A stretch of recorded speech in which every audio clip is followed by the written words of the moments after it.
Olá, queridos amigos, sejam todos muito bem-vindos a mais um programa Adoração. Neste dia nós iremos estudar um pouco a respeito de desculpas. Você já fez alguma desculpa, já criou alguma desculpa para se afastar ou se eximir de alguma responsabilidade? Nós iremos conversar um pouco a respeito desse tema neste momento. Então fique conosco, está começando o programa Adoração.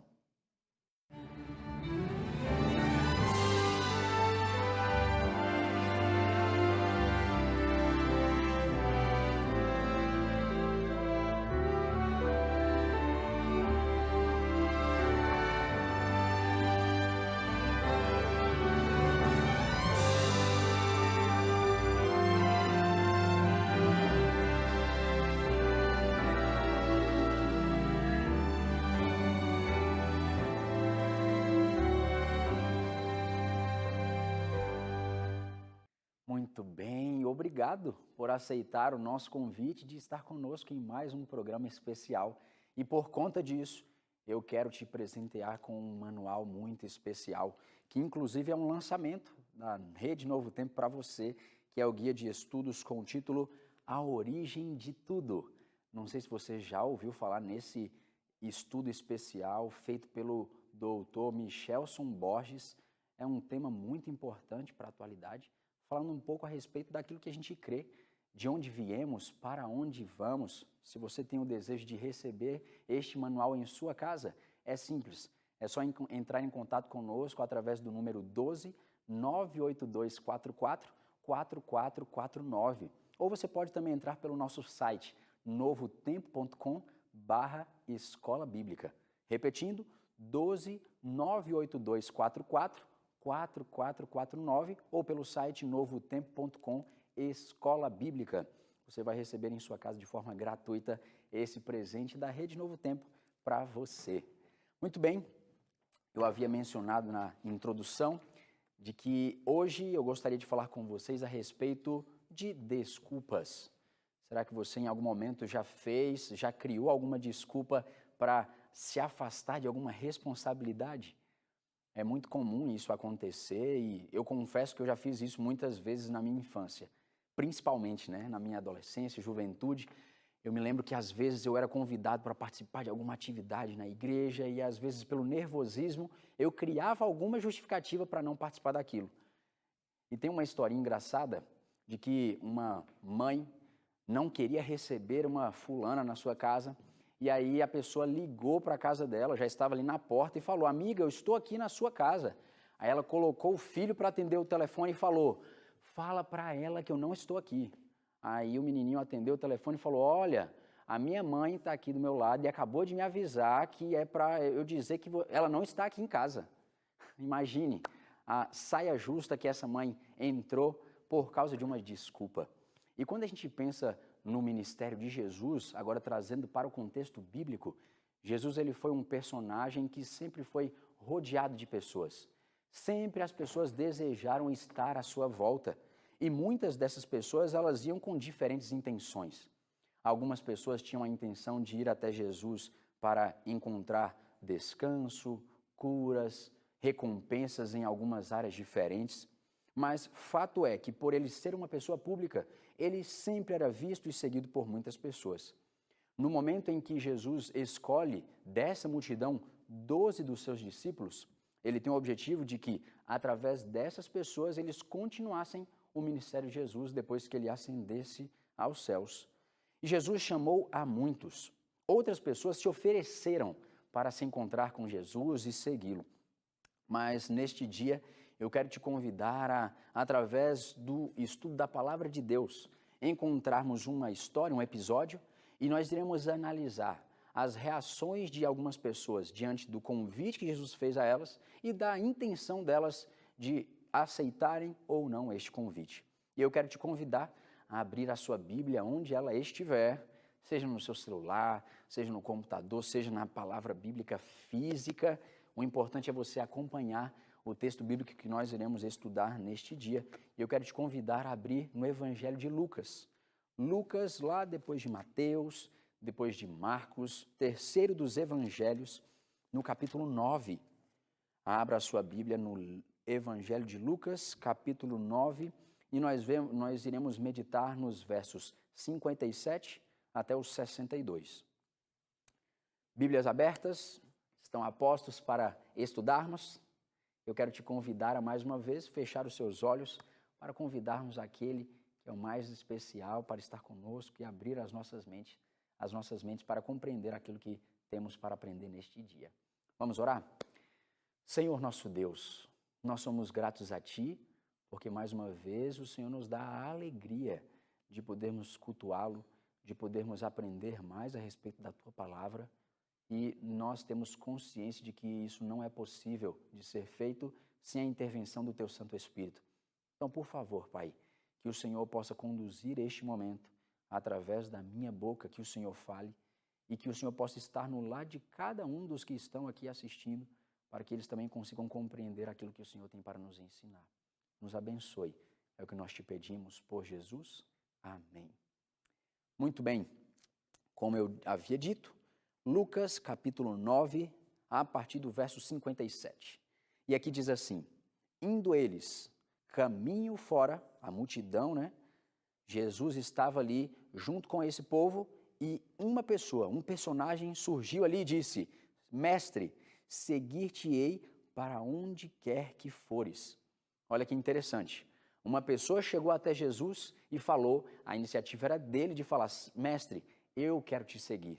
Onde o Senhor for, eu quero estar ao teu lado. E aí, você acha algo muito bonito, né?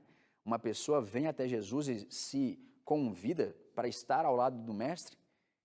Só que a resposta de Jesus, ela é intrigante, porque ele diz: as raposas têm os seus covis, as suas tocas, e as aves do céu, ninhos. Mas o Filho do Homem não tem onde reclinar a cabeça. Estranho.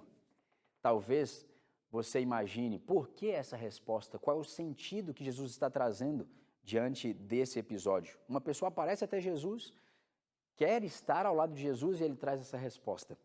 E aqui nós vamos analisar a história de 3 personagens e a reação de cada uma delas a partir do convite ou da intenção, da iniciativa de ir até Jesus. E quando a gente pensa nesse primeiro personagem, se a gente for dar uma olhada no texto paralelo a ele, lá em Mateus, no capítulo 8, no verso 19, nos sugere que essa pessoa seja o próprio Judas. Isso, Judas Iscariotes, aquele que foi um dos discípulos de Jesus. E quando a gente estuda um pouco mais a fundo essa história, esse episódio, nós vemos que este personagem, ele foi até Jesus e, diferente dos demais 11 apóstolos que Jesus escolheu, Judas é quem tem a iniciativa de ir até Jesus e falar: Senhor, eu também quero participar desse grupo, eu também quero estar do teu lado. Mas o interessante é de que nesse episódio, a intenção de Judas de ir até Jesus, infelizmente, é uma intenção fria. É uma intenção cheia de uma visão equivocada e de intenções absurdas a respeito do ministério de Jesus. Este candidato, ele tem uma visão equivocada de Jesus e do seu ministério, porque ele acreditava de que através da influência de Jesus em sua vida, através dessa amizade que ele pudesse ter com Jesus, ele conseguiria benefícios. Ele pensava que com Jesus chegando, o Messias que a Bíblia tanto dizia a respeito dele nas profecias, havia chegado e ele agora subjugaria o povo romano. Ele agora conseguiria assentar no trono e governar toda aquela nação. E ele pensou: eu quero ter um lugar ao lado desse mestre. Mas infelizmente o seu objetivo não era estar onde Jesus estaria, não comer daquilo que ele comia, por quem ele era. Mas a intenção no seu coração era de interesse dos benefícios dessa posição, ou talvez de uma posição de ascensão. Ele imaginava que, estando ao lado desse Messias que viria, ele poderia ter uma posição elevada diante das pessoas, ele poderia ter poder, bens, e infelizmente, diante dessa resposta de Jesus, a sua reação ela é diferente. Mas quando a gente pensa nesse primeiro personagem, existe um grupo grande de pessoas que estão inseridas nesse grupo, de pessoas que também vão até Jesus, só que infelizmente essas pessoas têm as intenções vazias. Essas pessoas vão até Jesus apenas por aquilo que pode receber de benefício dele. E Jesus estava acostumado com isso. Era constante a frequência de pessoas que iam até Jesus apenas por cura, apenas por alimento. Mas, na verdade, quando nós pensamos nesse exemplo, isso pode responder a algumas questões. E a primeira delas está relacionada a um número interessante. Eu estava fazendo uma pesquisa e eu observei que a USP, a Universidade Federal de São Paulo, uma grande e renomada universidade, ela escreveu a respeito do número crescente, avassalador da quantidade de igrejas que estavam sendo criadas no Brasil. E este número, nos últimos anos, ele pôde ser contabilizado que em 1990 eram 17 mil igrejas em todo o território brasileiro. Só que de 90 até 2019, esse número já não era mais 17, mas 110 mil igrejas. Esse crescimento equivale a mais de 540%. Qual é a explicação para esse número ter crescido de uma forma tão avassaladora? Isso talvez seja algo muito benéfico, porque mais pessoas estão conhecendo o Evangelho, mais pessoas estão decidindo ir até Jesus. Mas, infelizmente, dentro desse mesmo grupo, existe um número expressivo de pessoas como esse primeiro personagem, como Judas, que está apenas interessado nos benefícios de seguir a Jesus.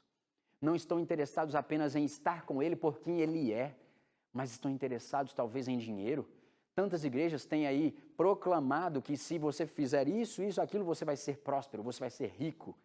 Outras pessoas falam nas suas igrejas que se você estiver fazendo isso ou aquilo, você vai receber um milagre, de uma cura, enfim.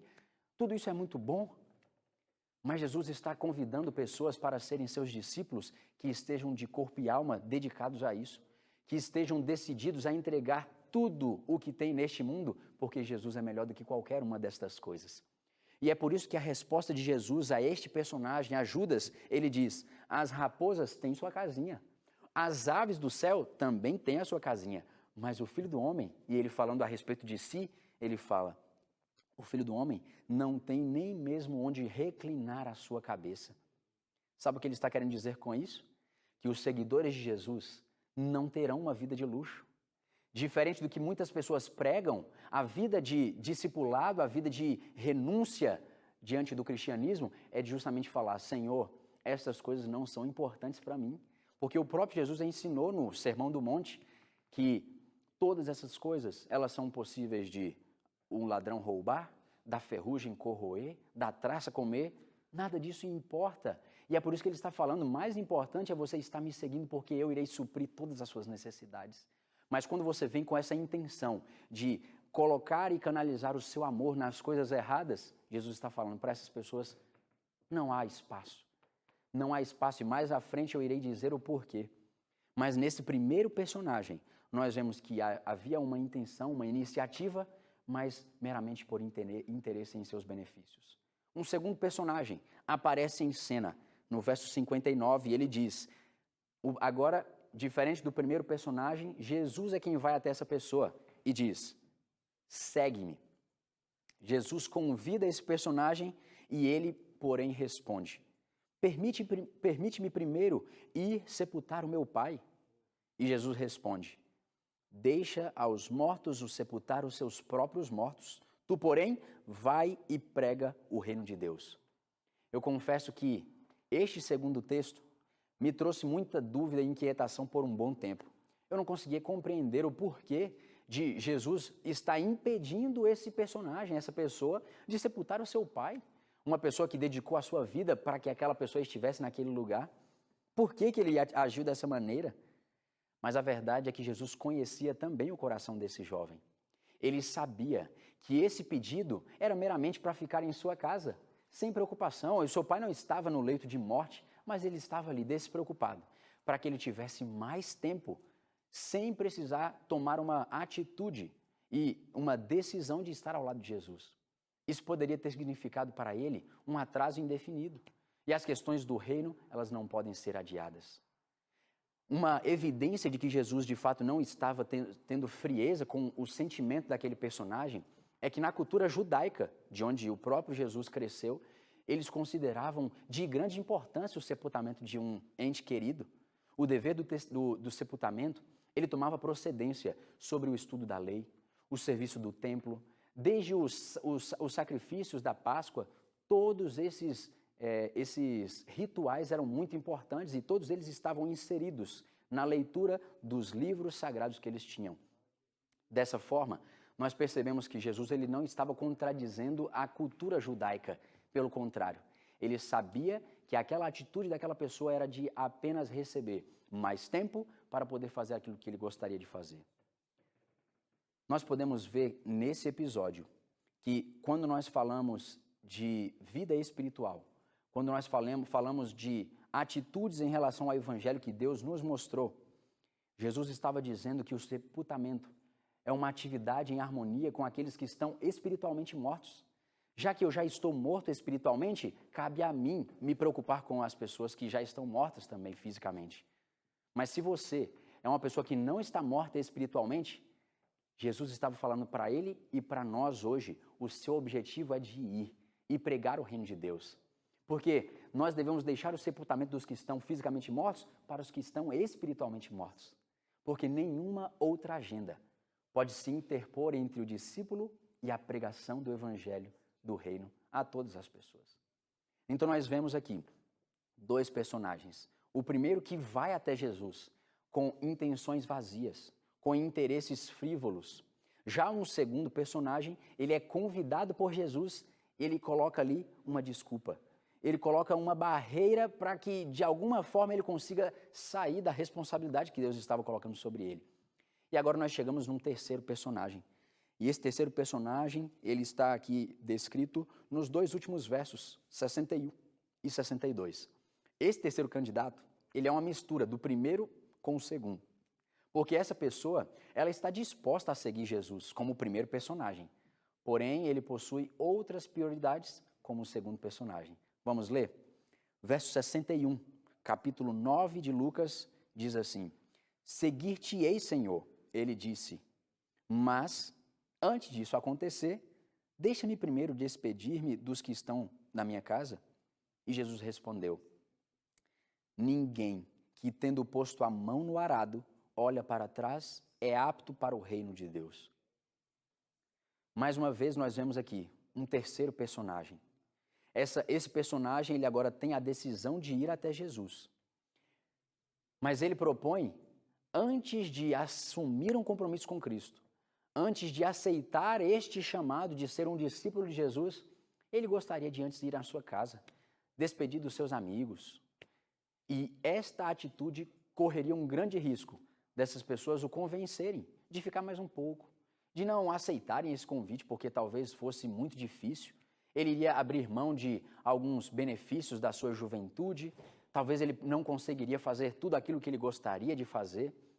E eu me lembro de um momento da minha infância, da minha juventude, quando eu estava saindo da faculdade, existia uma prática muito comum entre os estudantes de vender livros para que através desses livros as pessoas conhecessem o Evangelho e através desses recursos elas também poderem voltar e continuar pagando os seus estudos. E eu me lembro que um episódio eu estava na faculdade, precisava ir para o campo missionário e antes disso eu pensei, minha mãe me convidou para ir para casa, né? Poxa, filho, você trabalhou tanto nesse ano, já fez tantas coisas, vem em casa um pouquinho ficar com a gente. E assim eu fiz. Tinha algumas festividades, um casamento de uma prima, enfim. Aceitei esse convite e fui para minha casa, mas depois eu iria voltar para a minha missão. Só que quando eu cheguei em minha casa, o conforto da minha cama, a comidinha saborosa da minha mãe, eu pensei, eu acho que nessas férias eu não vou comportar, não. Eu vou ficar aqui quietinho, eu realmente trabalhei tanto, eu realmente fiz tantas coisas, eu vou ficar por aqui mesmo. E assim, eu deixei de ter uma experiência pessoal com Deus, eu deixei de poder abençoar outras pessoas, porque eu preferi o conforto do meu lar.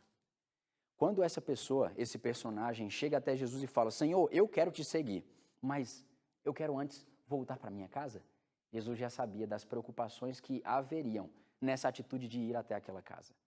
Ele sabia que a influência talvez dos seus pais, dos seus amigos, dos seus familiares fosse mais forte do que os seus próprios desejos. E dessa forma, Jesus sabia de que aquilo poderia ser perigoso. Talvez o homem quisesse aproveitar mais uma aventura da vida, antes de abandonar tudo e seguir a Jesus. E novamente eu paro para fazer uma reflexão com você. Quantas pessoas hoje se assemelham a esse terceiro personagem? Essas pessoas, elas falam: Senhor, eu quero ter um compromisso contigo. Eu quero me batizar. Eu quero me tornar um discípulo fiel. Mas agora não.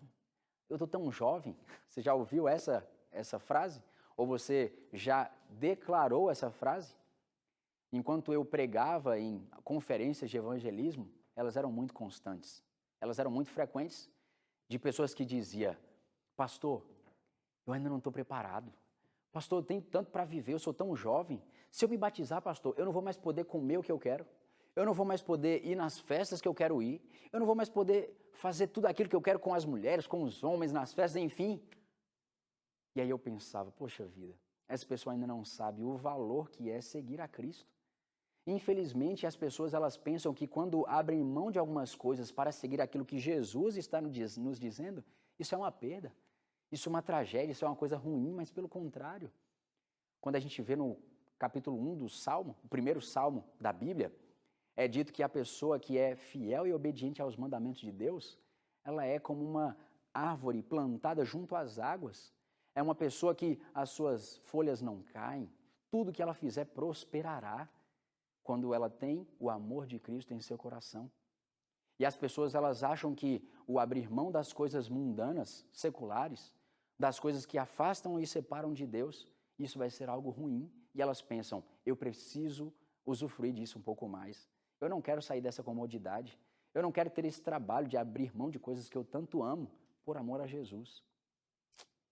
Infelizmente, amigos, muitas pessoas têm no seu coração o desejo de servirem a Deus, de seguirem a Jesus, mas elas não estão dispostas a abrir mão de coisas que para elas aparentemente são especiais, são importantes. E eu volto de novo no Sermão da Montanha. Jesus, ele diz em Mateus, no capítulo 6, verso 24, que não é possível servirmos a dois senhores. Não é possível.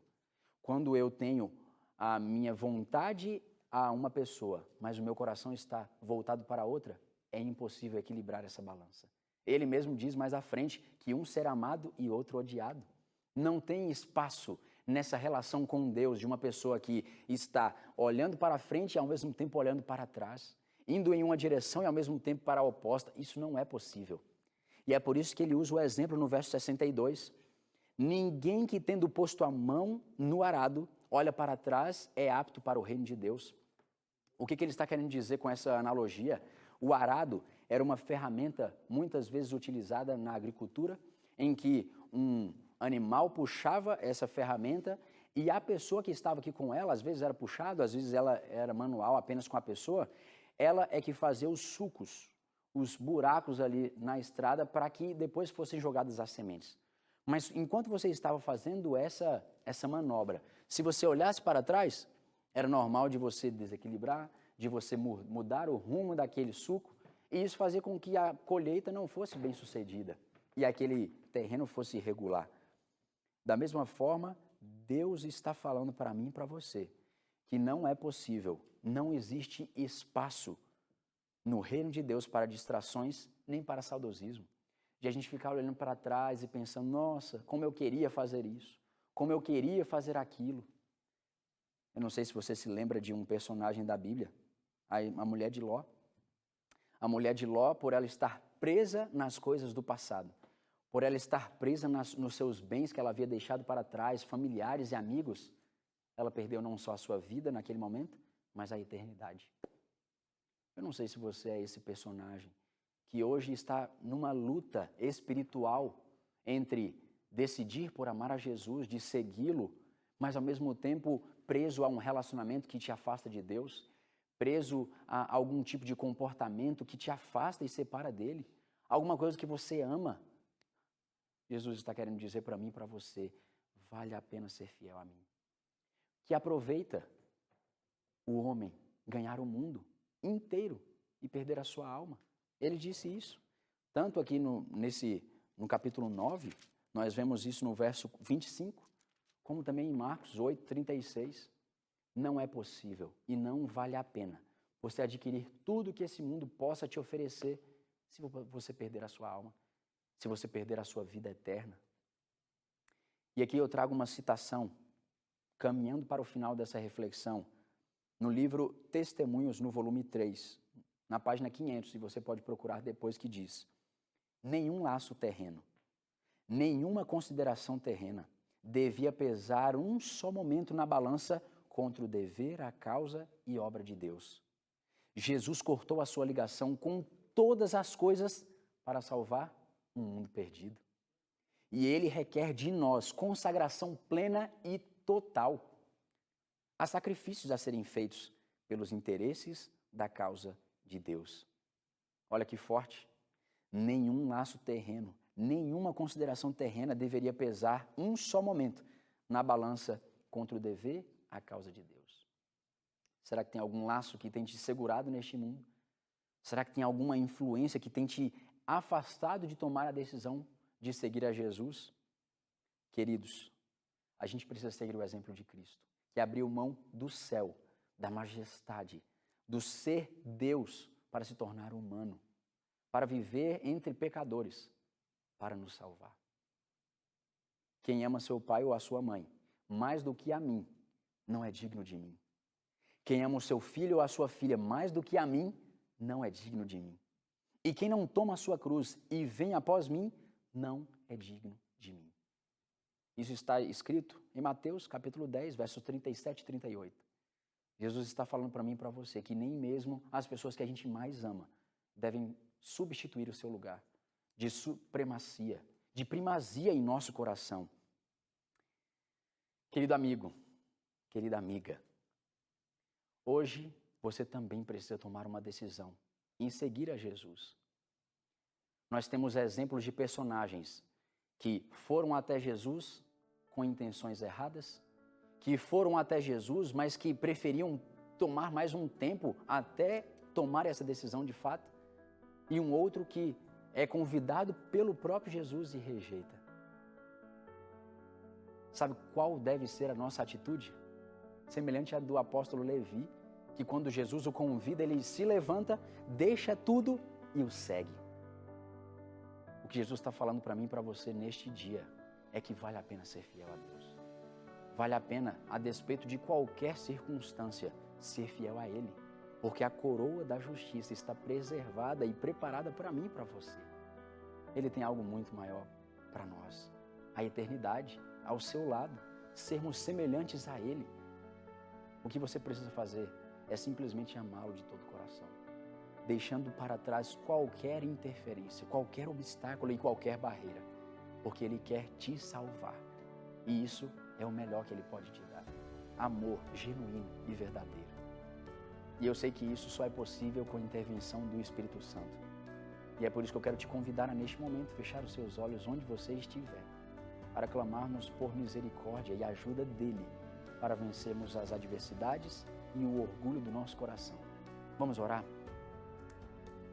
Querido Deus, primeiramente queremos te pedir perdão por tantas vezes negligenciarmos os convites que o Senhor faz a nós, por tantas vezes desejarmos até te seguir, mas colocar barreiras nesta caminhada.